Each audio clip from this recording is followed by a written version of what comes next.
Welcome back to the channel. Long time no see. My name is John Decker. I'm going to get it right into this video, but I want to be clear. The audio is a little bit weird because I was shooting outside. So let's get right into the video, and I'm going to follow up here at the end of the video just to give you some notes on what's going on around here. So last fall, I put in a discharge line with what I think I called it an underwater bridge, but it was just a trenched in drain for my sump pump.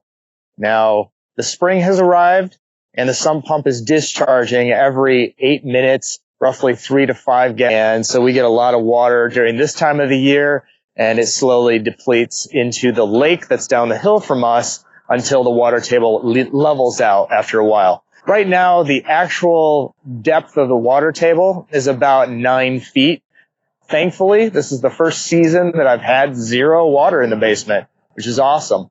When I did that original video, I talked about how I had the discharge coming out down here, and I was very happy that it was working. But unfortunately, with that amount of water coming out every 8 minutes, it was flooding this little area, which is the lower spot of my yard, as there's a bit of a berm over here where the trees are all put in place.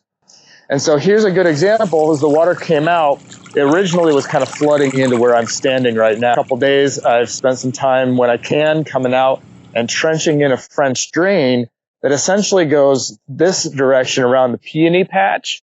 It goes down around the corner here, and it's continually, it's going down in its elevation until it gets to a point over here where I plunged it down in about 3 or 4 feet and then filled that up with gray stone gravel. Now, because this is a peony patch anyways, and the space between the two, the grass and the peony patch needed to be cut in every year, I figured, why not just leave the surface of the French drain open so that I can see where that water is going?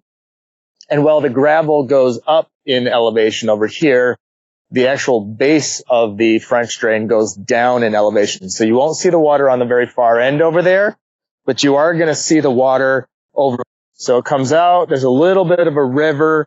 It should kind of give me an indication of how much or how high the water table actually is still.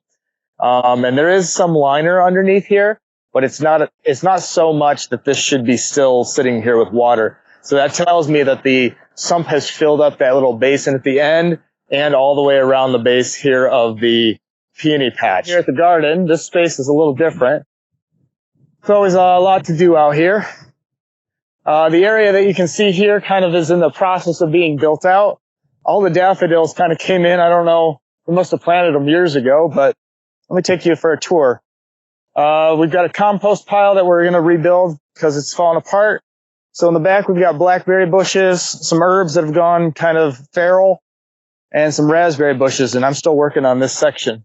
When we first got in here about 4 or 5 years ago, we didn't have a garden out here, and this was all just sand. And so we've been putting in a lot of time and effort getting mulch and wood chips and whatnot put down to help out. Now, I didn't have a fence, and I went on Craigslist and got free fence panels, cut them down, and turned it into the wooden fence parts you can see.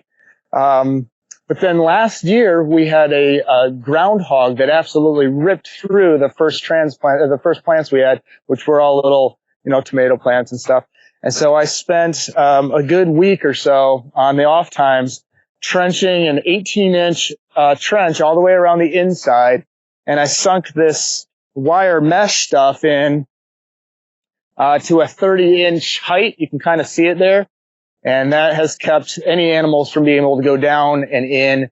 Most groundhogs don't go down that deep anyways, so they are definitely not coming in this year. Let's go through what we've got, and we'll see how it works out. First of all, we're using drip feed line, and it looks really dry in here, but this is just because the surface mulch that I've got, I don't have any hay at my disposal or straw at my disposal.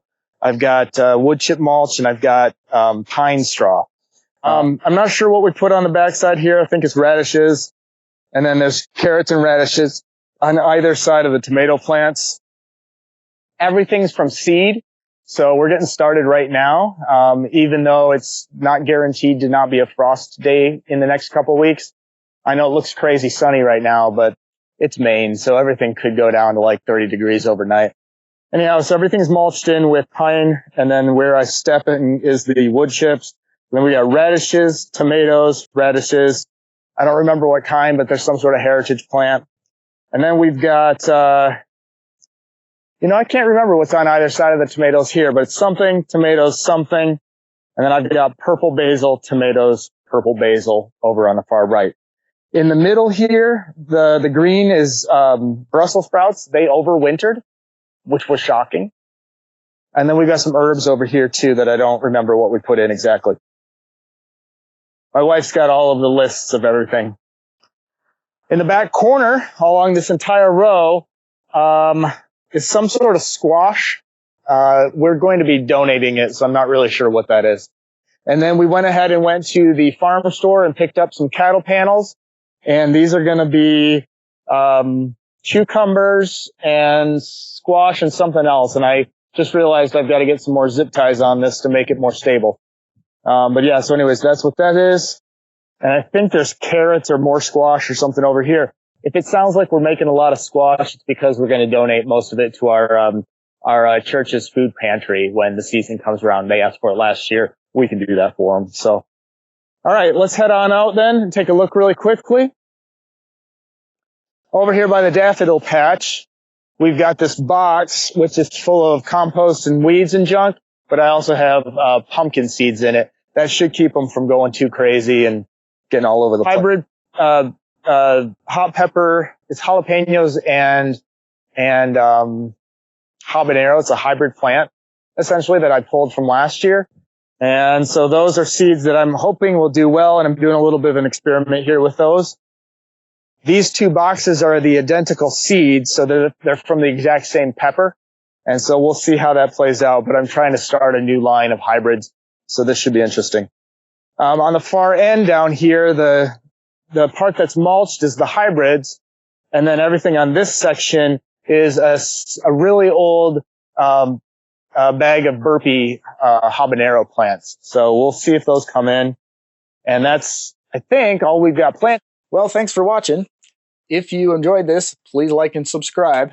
And just note that some of the projects coming out will be about the garden space, which is why I wanted to introduce it in this video.